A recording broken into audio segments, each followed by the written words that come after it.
In 2008, as the economy slid into a major recession, St. James acted on faith and contracted the Schoenstein Organ Company to replace our pipe organ. St. James uses the organ every Sunday of the year for worship, so we knew we needed the best organ possible. After 10 years, what a gift to be able to say that this organ just gets better with age. I designed the St. James Bicentennial organ from the tradition of English cathedral and American symphonic organs of the early 20th century. The smooth tone of the instrument blends easily with voices and supports choral and congregational singing well.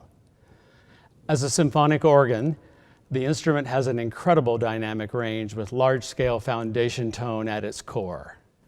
As with all pipe organs, there are stops or rows of tuned pipes selected to play at any time through a knob on the console, named after orchestral instruments such as French horn, tuba, trombone, flute, harp, celesta, and chimes.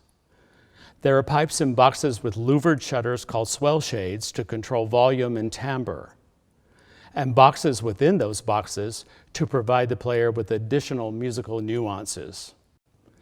The gallery organ behind me speaks down the axis of the nave and was designed primarily to lead congregational singing.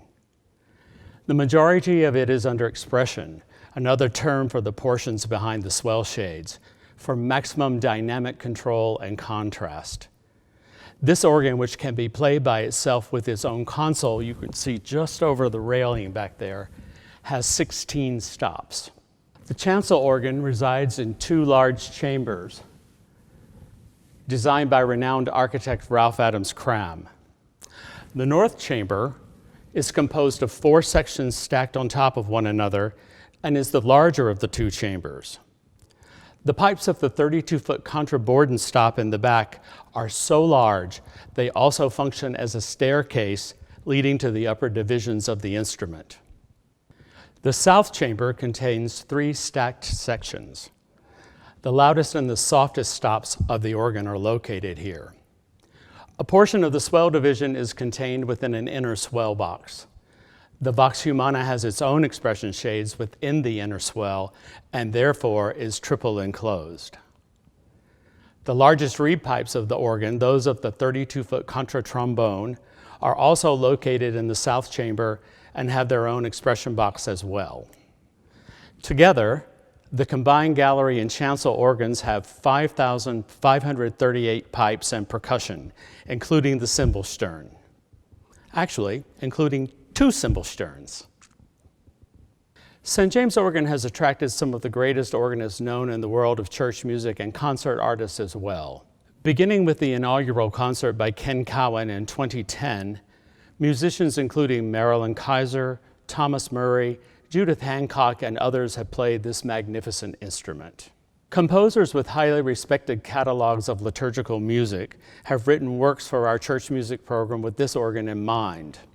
And beginning 5 years ago, we instituted an Artist in Residence program with the world-renowned and Grammy-nominated artist Stephen Tharp.